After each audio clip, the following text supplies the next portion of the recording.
So sino yun? So sabi ng Katoliko, siya lang ang anak, only begotten son. Pero mababasa naman na mayroong mga kapatid, hindi kami lumalim sa theology. Dahil pagpalaliman namin, hindi makaintindi ang mga common Catholic. Doon lang kami sa itaas. Mabibinyagan ka agad. Tayo dito, mga malalim ng pinag-usapan natin. Hindi kami lumalalim, no? Maraming anak, clear na clear sa Biblia. Then ipagalit-galit mo ang mukha mo. Sabi ni Brother Noe, ibig sabihin para ma-convert rin namin ang mga tao, sundin namin yung mga pastor magpasigaw-sigaw. So, Father, wag. Kailangan ang aura mo, tatay. You are the father of the parish. Dahil pag sundin mo ang aming aura, pasigaw-sigaw, aura yun ni Judas Iscariote. Bakit? Aura yun ni Judas. So, wag mong sundin, Father. So, yun. Pangalawa, na tinanggihan namin na si Mama Mary ay hindi na virgin. Ang katwiran ko noon, katwiran ng mga pastor ganito, dahil bakit hindi tayo maniwala na virgin si Mama Mary? Dahil sila ay nagkatira sa isang tahanan si Jose. Ilang taon doon sa Nazaret. Anong masasabi ni Maria kung wala siyang gagawin, walang gagawin si Jose sa kanya? Nakatulog lang. So hindi tayo papayag na virgin ang mahal na Birhen Maria. Dahil linagay ko ang aking sarili na ako si Jose. Hindi ko mapigilan ang aking sarili. Lalaki ako. Ganyan. Ngayon, isang pastor sa Paranaque sinunod last month. Tayo siya. Na-dialogue kami. Wala lang debate, dialogue lang. Sabi niya, ang katwiran ko ng argument ko ng ginamit niya. Dahil linagay ko ang aking sarili na ako si Jose. Hindi ko mapigilan ang aking sarili. Hindi ako maniwala na Birhen si Maria. Sagot! Sabi ko, yun ang dahilan, hindi kayo ginawang Jose. Dahil sa mukha pula pa lang, hindi kayo pang Jose. Dahil pag kayo si Jose, masira ang plano sa Panginoon sa buhay ni Maria, galawin mo. Bakit ako isang pastor na kumbinsi na Birhen si Maria? Virgin, dahil Joseph, according to the Bible, was properly informed that the womb of Mama Mary is used for a holy purpose. According to Matthew chapter 1 verse 18 to 22, and the angel of God informed Joseph that what she conceived is from the Holy Spirit, in order that the prophecy of the scripture might be fulfilled, that a virgin in Isaiah chapter 7 verse 14 will conceive and bear his son, and shall name him Emmanuel, which means God is with us. Na-inform si Joseph, isang taong matuwid, hindi kayang gamitin sa isang taong matuwid ang ginamit sa ating Panginoong Diyos. Amen? Yung mga kaparian, ginamit na sa Panginoon. Ang mga babae, kailangan mag-careful na. Maraming hindi pari dito, yun ang tingnan ninyo. Dahil they are used for a holy purpose. Amen?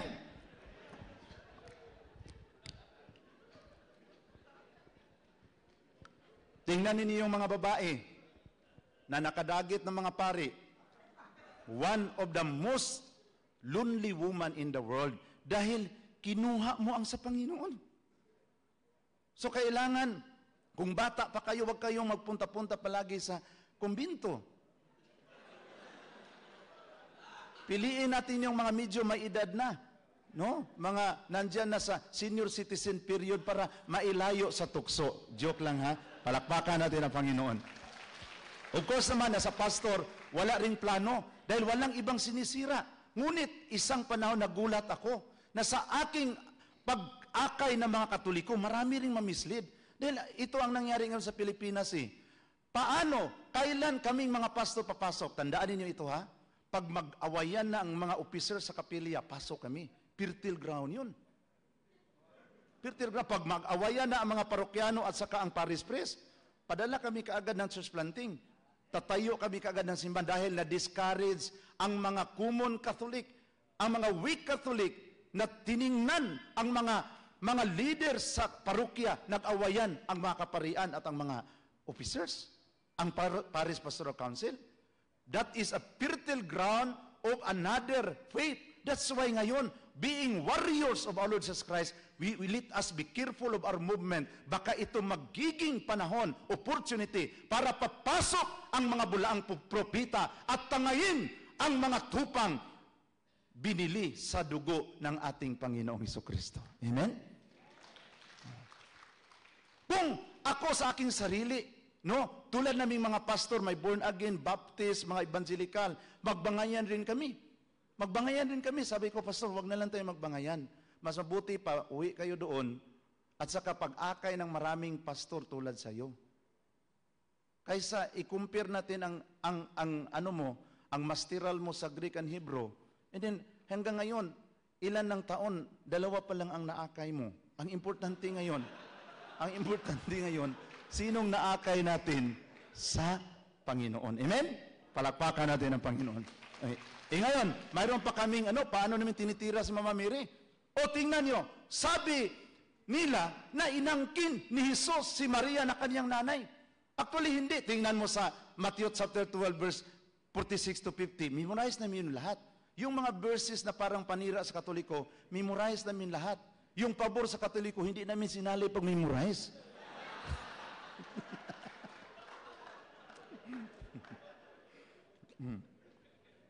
Sabi ng mga tao, Panginoon, nandito na ang iyong nanay at mga kapatid, gustong makiusap sa iyo. Sumagot si Jesus, sino ang aking nanay? Sino ang aking kapatid? Sila na nakikinig sa mga salita ng Diyos at tumutupad nito.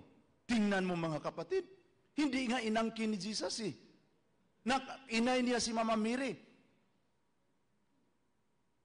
Sumigaw pa si Jesus Actually, depende lang yon kung pastor ang magbasa. Pero kung Katoliko, iba yon ang pagbasa Sino ba ang aking inay? Sino ba ang aking kapatid? Sila na nakikinig at tumutupad sa salita ng ating Panginoong Diyos. Amen? Pero kung born again yun at sa Iglesia ni Cristo, sino ang aking inay? Sino ang aking kapatid? Pero kung Katoliko yun, sino ang aking inay? Tulad ng isang tatay na si Pilimon nagpaaral sa kaniyang anak. Ngayon, malapit ng exam, nagpadala ng sulat si Tatay Pilimon, tay.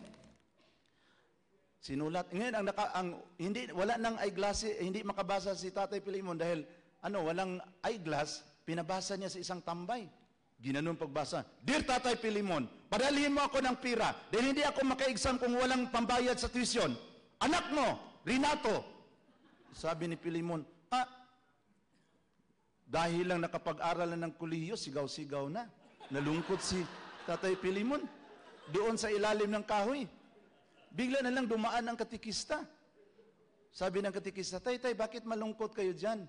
Sabi niya, itong anak ko, nakapag-aral lang ng kolehiyo. Grabe, sakit magsalita. Tay, ako daw magbasa sa sulat niya. Sabi niya, sige, ikaw Dear Tatay Pilimon, Tay, padalhan mo na ako ng pira dahil pag hindi kayo magpadala, Tay, hindi ako maka-exam next week. Anak mo, Renato, sabi ni Tatay Pilimon, yun ang mabait na anak.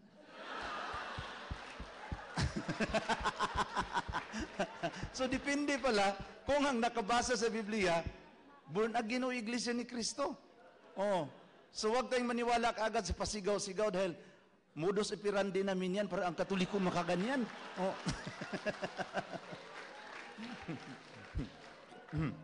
Ngayon, yung nakita ko ang mga paratang namin sa kay Mama Mary, na ang aming argument, bakit tadaan pa kay Maria?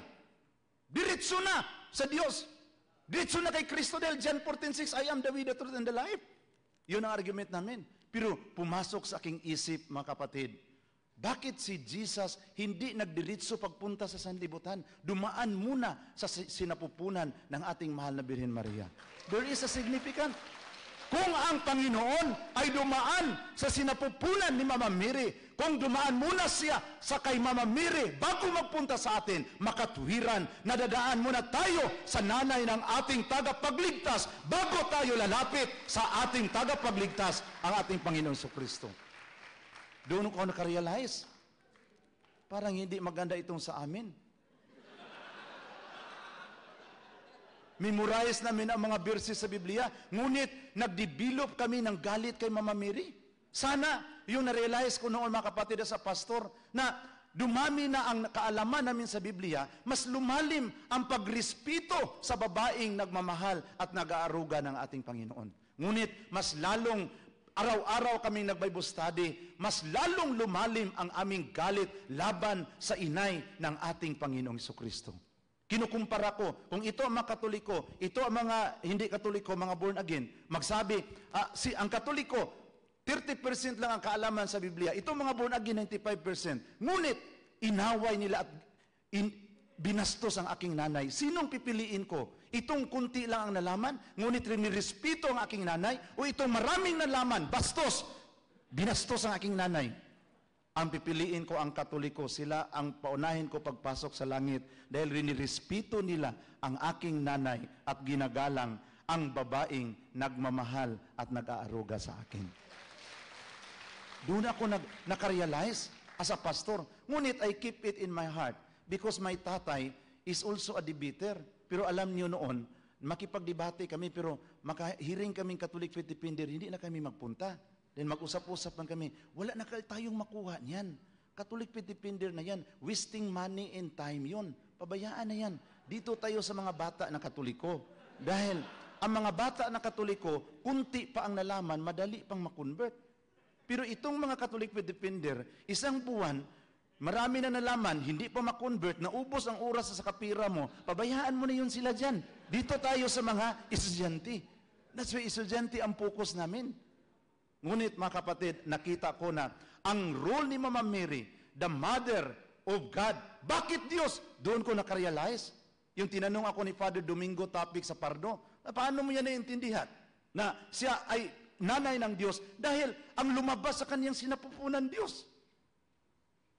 Ang pinanganak niya Diyos, Emmanuel. Kung ang lumabas sa kanyang sinapupunan, nagiging kapitan, inay siya ng kapitan. Ang lumabas ng kanyang sinapupunan, Diyos, inay ng Diyos. Amen? Now, yung nakita ko yan, sa aking pagmuni-muni, nakita ko ay discovered in the Bible, biblically speaking, na Mama Mary has participated in the plan of salvation. Sa amin, wala. Si Mama Mary, walang kwenta, walang halaga. Yung tiningnan ko ang nakasulat sa Biblia, na he was informed, and the angel Gabriel in Luke chapter 1 verse 26 greeted Mama Mary, "Hail favored one, the Lord is with you." And Mary was greatly troubled at what was heard and pondered what sort of greetings this might be. But the angel said to him, "Do not be afraid, Mary, for you have found favor with God. Behold, you will conceive and bear a son, and he shall be named Jesus, and the Lord God will give him the throne of David his father, and his kingdom there will be no end." Doon ko nakita na si Mama Mary pala ay ang kaniyang role napakalaki sa Biblia. Pero kaming mga pastor, we skip always Luke chapter 1. Doon ko na-discover na ang ganda sa simbahang Katoliko, hindi lang may Diyos Ama na nagmamahal sa atin, mayroon pa ring nanay na nagmamahal sa atin in the person of the Blessed Virgin Mary. Kami walang nanay. Hinahanap pa namin ang nanay namin. Tinitiwalag na namin ang ibang nanay. Tinitiwalag na. Hinahanap pa namin ang aming nanay. Hanggang ngayon, hindi pa namin nakita. Dahil sa simbahan, hindi pwede walang nanay.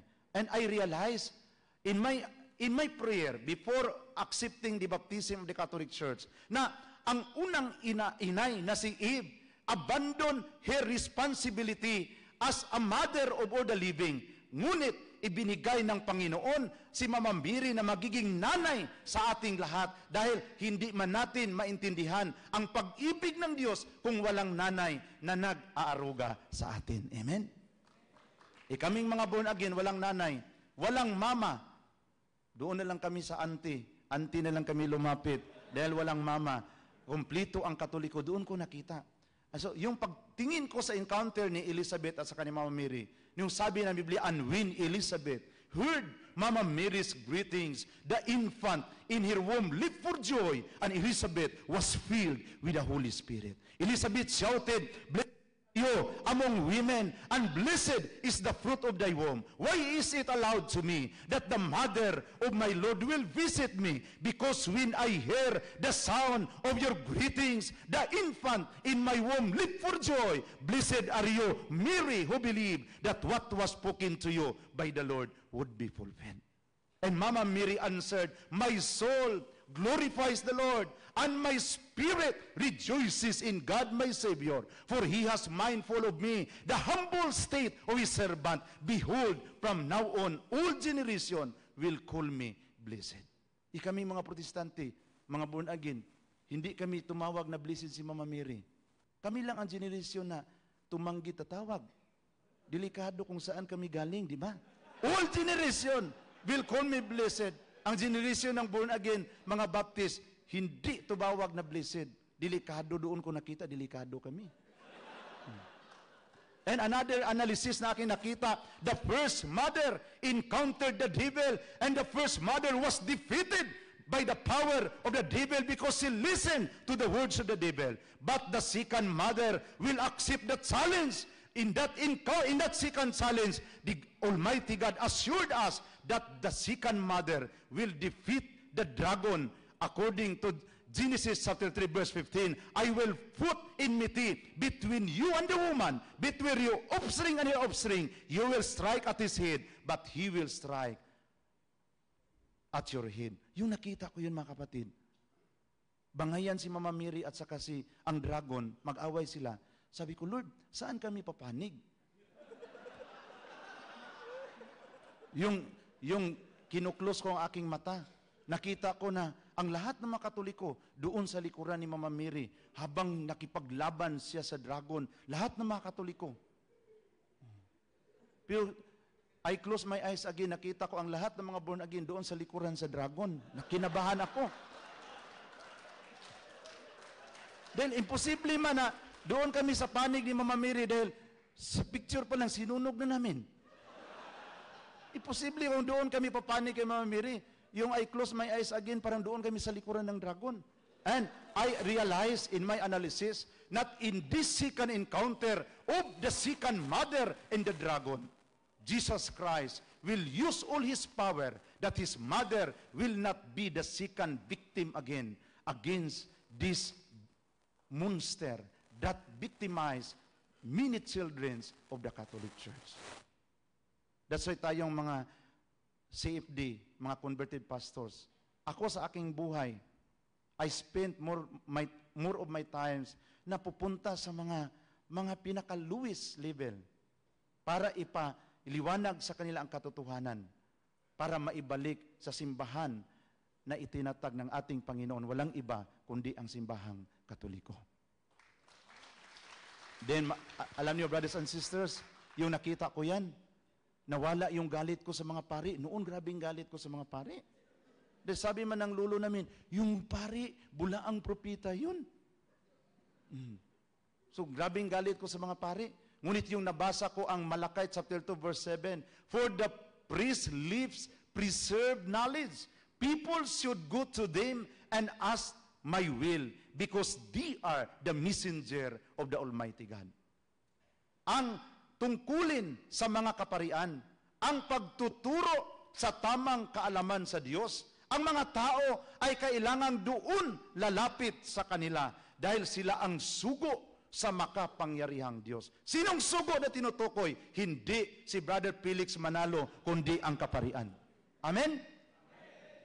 Marami ring mga Katoliko na mislead, na naniwala na si Manalo ay isang anghel na lumilipad galing sa silangan. Pero kung tingnan natin, totoo bang anghel? Anong katangian sa anghel? May pakpak. Siya mayroon bang pakpak? Siya ang pinakaunang anghel na naglakad lang hanggang ngayon, hindi nakalipad. Kasi yun ang harapin natin ng mga bulaang propeta. Amen? Dahil naglakad lang eh. Ang anghel na yan, maraming na mislead. Ito ang responsibilidad natin. And by the grace of God, yung nakita ko ang lahat, kahit na founder ako sa isang born-again group, may pira na ako, madali man lang maghanap ng pira kung mayroon kayong relihiyon na itinatayo. Dahil ang mga American madali mag-trust, no? Maniwala basta mayroon kayong legal identity. So may pira na sana. Yung mga kasama ko, yung pastor, mga classmate, may mga sasakyan na, may mga school na natayo. Ngunit ako ngayon, dahil ako lang ang nagiging Katoliko sa aming mga classmate, naglakad pa rin, pero walang problema sa akin. Ang importante, naririto na sa loob, sa simbahang itinatag ng ating Panginoon. At kami mga converted pastor ay palaging tumitingin sa inyo mga apologies. Na habang ako ay nanalangin sa Panginoon, praying for you always, na kayo ay protektahan ng Panginoon. Bakit? Galit si Satanas sa inyo. Maraming Katoliko hindi natuloy pagka-born again dahil sa inyo eh. That's why kayo, hinahabol kayo dahil sa mga apologetic seminar ninyo. So ngayon, hinahabol kayo ni Satanas, anong gawin? Alam na natin kung anong gawin ni Satanas. Kung kami naman ng mga pastor noon, mayroon kaming quorum, saan ang nagkagulo ngayon na parokya? Saan ngayon ang kapilya nagkagulo? Saan yung pari na isyo? Doon kami kaagad papasok. That's why sa atin ngayon, sa ating mga tagapagtanggol, tagapagdipinsan simbahang Katoliko, mamahalin natin ang ating mga kasamang tagapagtanggol. Kahit na hindi sila tulad sa pag-iisip natin, ang importante na natili sila sa simbahang itinatag ng ating Panginoon. Amen? Kahit na, tulad sa akin, mayroong isang pastor mag-convert, hindi kami magka-agree sa isang point. Hindi ko na siya pupuntahan para lang mag-away kami dalawa. Pastor, ipagpatuloy mo lang yung pag-akay sa iba pang mga pastor. Dahil hindi man tayo magkaintindi, dahil kayo, Baptist, ako, Presbyterian, kayo, born again, ako, evangelical, iba-iba ang mga background. Ang importante, dito tayo nanatili sa simbahang itinatag ng ating Panginoon. Amen? Ipanalangin natin. Sabi nga ni Jose, yung umuwi na ang kanyang mga kapatid sa Kanaan, yung uwi na sila, yung biglang sinabi ni Joseph, ako si Joseph! So, nag-blim-blim na sila. Kayo nga bininta natin sa Egypt. Pero sabi ni Joseph, do not be afraid. Do not blame yourself. You have plotted evil against me, but God turned it into good in order to save many people's life. Kahit na nagplano kayo ng hindi maganda sa akin, do not blame yourself. Huwag niyong sisihin ang inyong mga sarili. Kahit na nagawa ninyo ito sa akin, dahil itong mga masamang pangyayari ay the Lord is turning it into good in order to save many people's life. Maraming mga problema. As apologists, kahit na ako ngayon, na yung pinanindigan ko na i-register sa SIC ang Association of Converted Pastors, maraming mga humaharang. Kahit na mga classmate kong pastor noon, wag! Pag ano lang kayo dyan, pero nakita ko mas maganda. Para kung mayroon mang mga biyaya, mailagay sa account number in the name of the association, hindi sa aking pangalan. Then marami nang nagdududa na yumaman na si Brother Nui, pasakay-sakay na palagi ng eroplano. So kailangan mayroong proper organisasyon, doon malagay ang pira. Para kung ma-release man, mayroong kagamitan, mayroong naka-record sa withdrawal. Hindi ako palaging maturo. So ginawa ko yan. Dahil alam niyo mga kapatid, yung nakita ko ang katotohanan, I made my decision to be baptized in the Catholic Church by the grace of God. I was baptized in October 4, 2007, pinakaunang pastor sa Diocese of Cebu na nagiging converted sa simbahang Katoliko.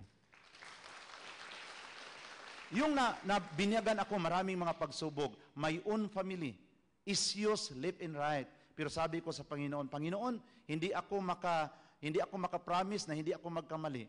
Ngunit i-promise ko sa iyo na kahit magkamali ako, hindi na rin ako tatalikod sa simbahang Katoliko, ang simbahang itinayo mo. Binigay sa Panginoon ang kaloob na makapunta ako sa Hulilan. Nakapunta ako sa Hulilan. Nakita ko doon na mismo sa bahay ni Mama Mary ni Jesus sa Nazaret. Katolikong simbahan ang nakatayo. Pagpunta ko sa bahay ni San Pedro sa Capernaum, Katolikong simbahan. Sabi ng aking makasamang pastor, hindi, the church is the assembly of the believer. Mali yun dyan, hindi building. Sabi ko, anong ibig mong sabihin? Yung simbahan mo na hindi nakatayo dito, yun ang i-recommend mo? So, hindi, the church is not a building. But the church build a building kung saan sila magtitipon-tipon. Sabi nga ng lolo ko, hindi Katoliko, mali ang Katoliko. Pagpunta ko, nabrinuwas ako sa aking lolo. Pagpunta ko doon, Katoliko pala. Sa bahay ni Peter, sa bahay ni Mama Mary sa Nazaret. Sabi ko, Lord, patawarin mo ang lolo ko dahil hindi man siya nakapunta sa Hulilan. Hindi nga nakapunta ng Boracay, sa Hulilan pa ba?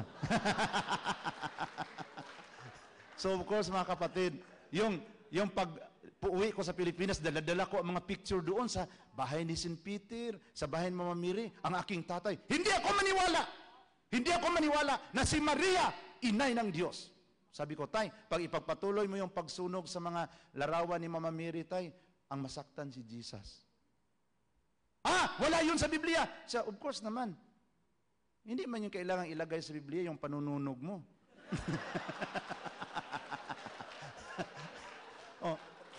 Basahin mo sa Biblia. Ganyan ang tatay ko. Basahin mo kung mabasa ba na dinala ni Jesus si Maria sa langit. Wala kang mababasa sa Biblia, Noe. Nagkamali ka. Kahit isang verse, walang mababasa na dinala ni Jesus ang kaniyang nanay sa langit. Sabi ko, sa Luke 23 verse 43, dinala ni Jesus ang magnanakaw sa langit. Sabi ng magnanakaw, Panginoon, alalahanin mo ako sa iyong kaharian, sabi ni Jesus, ngayon, dadalhin ko kayo sa aking kaharian. Kung dinala ang magnanakaw, insulto yan, iniwan ang nanay, ang magnanakaw ang dinala.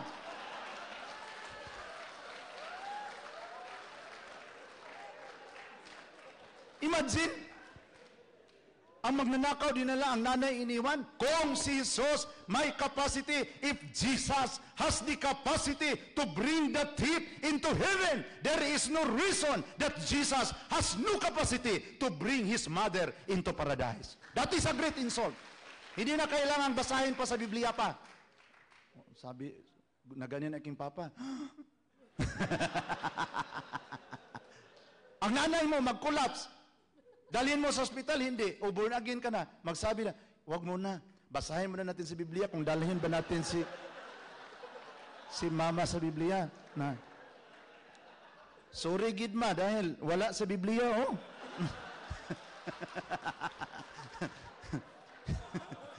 Kahit na wala sa Biblia, dalhin dahil it is a great insult. According to the Gregory of Tours 8 Book of Miracles, sabi ng tradisyon na Mama Mary, when she was in the old age, they put him here in a place, and the apostle expected that Jesus will come according to the tradition, and behold, Jesus comes and stood by their side, and after Jesus received the body of his mother, he commanded his angels to bring his mother into paradise. Yun ang nakasulat sa tradisyon. Hindi kami maniwala ang tradisyon. Walang tradisyon! Hindi tayo maniwala ang tradisyon. Pero maniwala kami na, pag sabi, di ba nandyan sa Biblia, sa 1 Corinthians chapter 12 verse 2, na you follow the tradition. Sa amin doong Bible, sinalihan namin teaching. Matalino man kaming mga pastor. Linagyan namin teaching para hindi mabasa ang tradisyon. But halatang halata naman, kahit na isipin natin, based on our conscience, hindi papayag si Jesus na ang babaeng nagmamahal sa kanya ay maiwan sa mundong ito kung saan siya dadalhin niya. Dahil sabi nga niya sa John 14 verse 1 to 3, do not let your heart be troubled. Believe in God and believe also in me, because in my Father's house are many mansions. If it is not true, I will not tell you that I will go there to prepare a place for you. And when I go and prepare a place for you, I will come again and receive you unto myself, so that where I am, there you may be also. Ibig sabihin, kung may plano si Jesus na dalhin tayo sa langit, mas lalong may plano siya sa kaniyang nanay. Amen? Sinuswerte kami mga born again, mag-una pa kami kay Mama Mary sa langit. Di ba? Pero sino mag-una doon? Yung nagmamahal at nag-alaga sa ating Panginoon. By the grace of God, my mother and father and sisters decided to become Catholic. Walang hintuang diskusyon for almost 2 years. Dahil ako, it is my attitude na hindi ako nangangaway, pero hindi din talaga ako magpatalo sa harapan ng mga pastor. That's why sa ngayon, by the grace of God, nabuo ang asosasyon ng converted pastors para kung kunin man ako sa Panginoon, mayroong kahalili kaagad at mayroong identity ang mga converted pastors sa buong Pilipinas. Of course, maraming sakit sa ulo. May mga pastor na nakukonvert na ang kanilang attitude, pangliligaw lang, pangliligaw sa mga katikista, ganyan. So, may sabi ng isang pari sa Bukidnon, brother, i-pull out mo ang tao mo dito. Ang sekretary nilang ang hindi linilagawan dito. Of course, part yon sa ating maturity, purification, sa paglingkod natin sa simbahang Katoliko. So sa oras na ito ang aking hingiin sa inyo, mga apologies, bilang isang pastor na naging Katoliko. Ako man ang nakaalam kung kailan kami papasok pag mag-away-away na. So tayo, let's be careful pag uwi natin sa ating mga chapter na hindi tayo kaagad mag-react kung mayroong mga problema sa mga kasama natin. Dahil gamitin namin yung mga pastor. Noon itong mukha ko napakahudas, ngayon hindi na hudas, pareho na sa Panginoon. Amen? Dahil sabi ng isang hudas ka nuwi, nagkatoliko ka, pastor ka sana. Sabi ko, okay lang dahil itong pagkahudas namin, itong pagkahudas ko may pag-asa. Dahil araw-araw akong kumakain sa katawan ng Panginoon, mawas out lang ito. Pero yung pagkahudas mo, wala ng pag-asa dahil wala kayong Eucharistia eh. So ito ngayon mga kapatid, na hawakan natin ang tungkulin na ibinigay natin sa Panginoon. Hawakan natin hanggang sa ating kamatayan. Amen? So sa oras na ito mga kapatid, gusto ko lang sa ating pagtapos, hindi ko man masabi lahat ang reason of my conversion. Ngunit mayroon rin akong talk after now. After this talk, I will proceed to another venue. But I'll be praying for you na sa pag-uwi ninyo sa inyong mga tahanan, dala-dala ninyo ang pag-ibig at pagmamahal ng Diyos. Na kaya nating mahalin itong mga brothers na nagbibigay ng bigat sa ating puso. Kaya natin silang mahalin. Dahil sa totoo lang, kung iiwan nila ang Katoliko, tayo man ang masaktan. That's why sa mga pastor na nakapasok na sa Katoliko, binigay ko ang lahat na pasensya. Ang importante na natili sa simbahang Katoliko. Amen? So sa oras na ito mga kapatid, gusto ko lang tawagin ang mga converted sa Metro Manila, wag lang muna ang Visayas at Mindanao. Gusto kong tawagin ang ating mga kapatid na mayroon tayong Muslim na ngayon naging Katoliko na, Brother Robert and Brother Jericho. Please come forward. Isang pastor ng Born Again, Brother Gary Sanchez. At saka isang madre na muntik ng magiging pastora, pero ngayon nagiging madre na rin dahil nakita ang katotohanan. Tawagin natin Sister Sor. Isang born-again pastor na si Brother Alejandro. Tawagin natin sila. Ito ang mga convert natin. At saka marami pa mga convert na galing sa iba't ibang dako ng Pilipinas na ngayon naririto kasama natin. Gusto ko ring mabanggit ang mga kasama ko galing sa Cebu, si Brother Paul at saka si Brother Sunny. No, naririto rin. Ito, i-recognize ko rin sila. Nandito pala. So, ngayon, mga kapatid, God will make a way. Kami committed na rin, ako personally, kung ano mang mangyayari, dito na rin ako magpakamatay sa Simbahan Katoliko. Na maraming mga trials. Sometimes, hindi tayo maintindihan. Pero ang importante, nagpapatuloy tayo sa ating tungkulin bilang mga sundalo sa simbahang itinatag ng ating Panginoon Jesucristo. Uuwi tayo dalhin natin ang pag-ibig at pagmamahal. Ang ating mga isip at puso nagiging kumplito sa katalinuhan at kaalaman. Ngayon, kumplituhin natin ito. Dahil sabi ni Apostol Pablo na walang halaga kahit narito sa akin ang lahat na kaalaman. Kung walang pag-ibig, wala itong kabuluhan sa mata ng Diyos. So uwi tayo, last day ngayon, may prayer for you na ingatan kayo sa ating Panginoong Diyos. Alam ko na maraming nagalit sa atin. Ako, I'm always threatened. Kahit na sa comments ko lang sa Marawi, nagiging malaking usapan sa Facebook. Sabi nila, na-hostage na si Father Suganob, mga madre. Sabi ko, wala bang born again na sali pagka-hostage? Mayroon rin nag-comments na, una silang tumakbo, brother. Sabi ng sunod na comments, makita ka namin, brother, patayin ka namin ba? Comments na sa Marawi, nagtanong lang kung mayroon bang born again na sali pagka-hostage? Wala. Ang Katoliko ang victims of persecution. Matthew chapter 24 verse 9, dadalhin kayo sa mga hukuman, papatayin kayo dahil sa aking pangalan. Handa tayong harap kung anong mangyari sa ating buhay. Sa ating papagkibaka, sa ating pagdipin sa simbahang Katoliko, wala na tayong ibang iniisip. Kung mamamatay man tayo dahil sa ating panindigan sa katotohanan, tanggapin natin. Ito ang pinakamahalagang alay sa ating Panginoong Diyos. So sa oras na ito, mga kapatid, let us pray together. I'll ask you to close your eyes. Panginoon, salamat sa iyong magandang kalooban. As we make the sign of the cross, in the name of the Father and of the Son and of the Holy Spirit, we recognize you, Almighty God.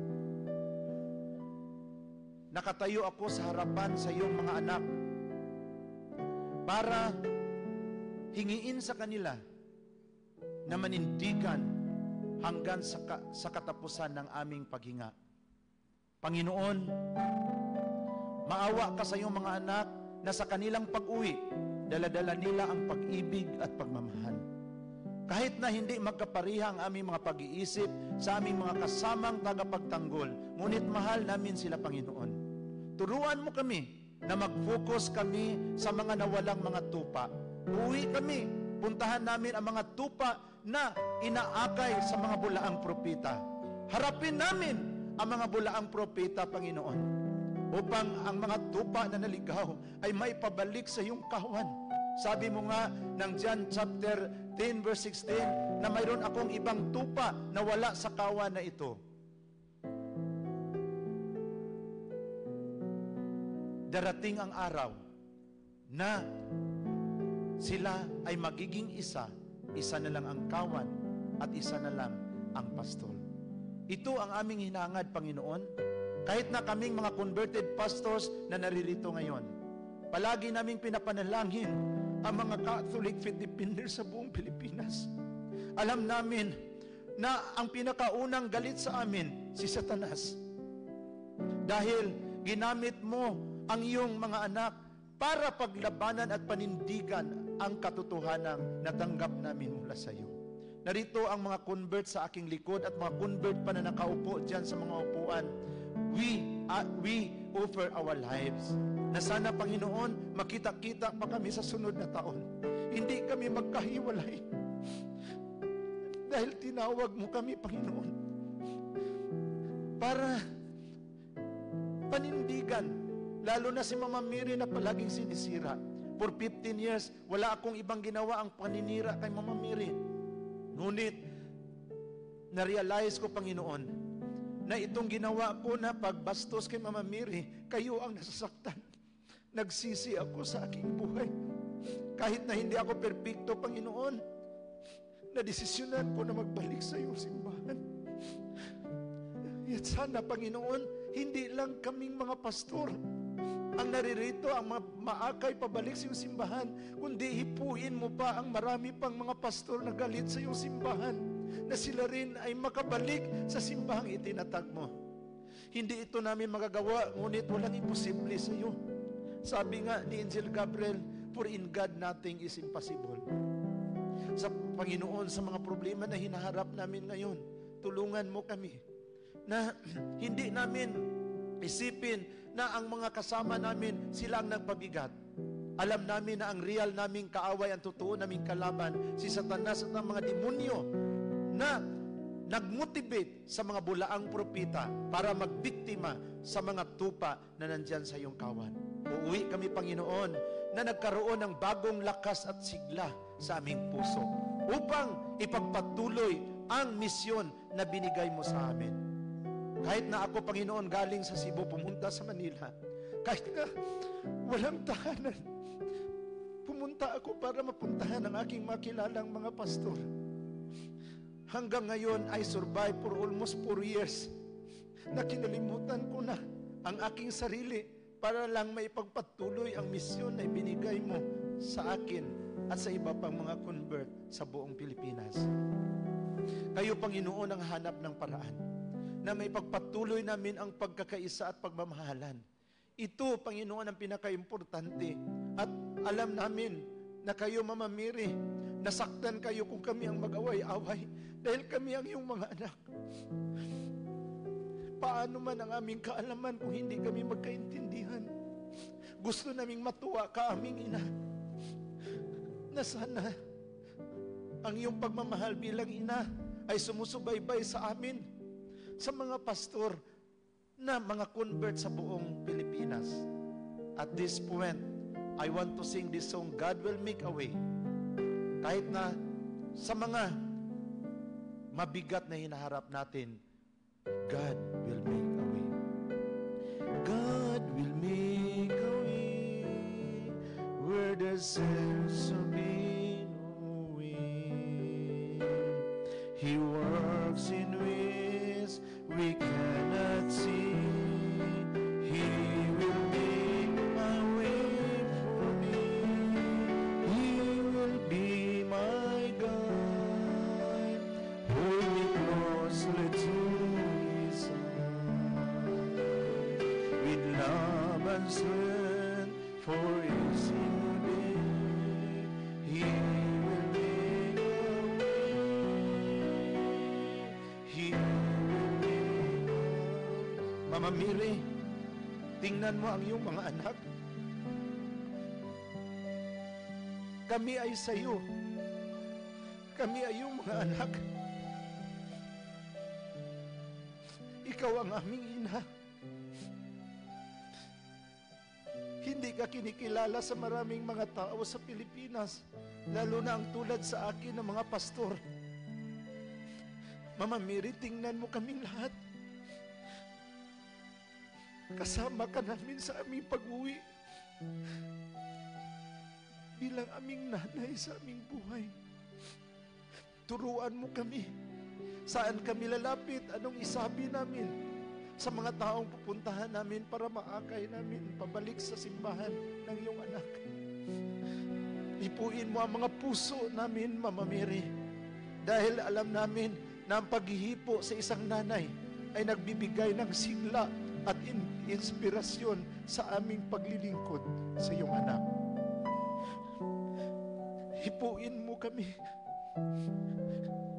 Ipaalaala mo sa amin na mas mahalaga ang aming mga kapatid kaysa aming mga ugali. Turuan mo kami, Panginoon. Turuan mo kami, Mama Mary.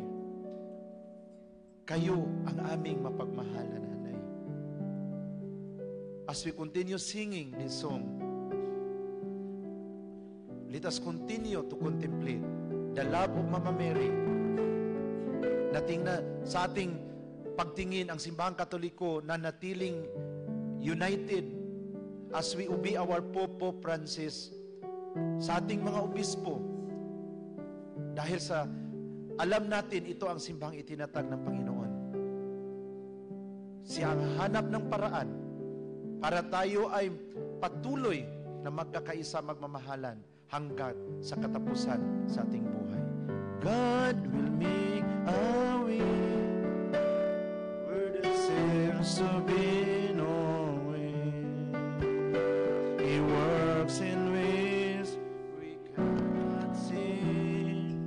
He will make a way for me.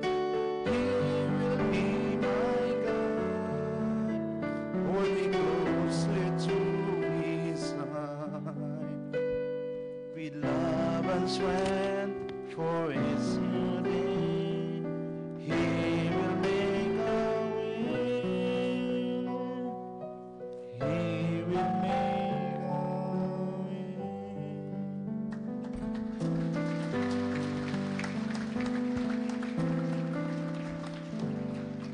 Brothers and sisters, Brother Noe Dora and the Association of Converted Pastors of the Philippines. Let's give them a big round of applause again. May I please call in the CFD National Advisor, Father Lucas Enoch, to award our certificate of appreciation to our beloved brother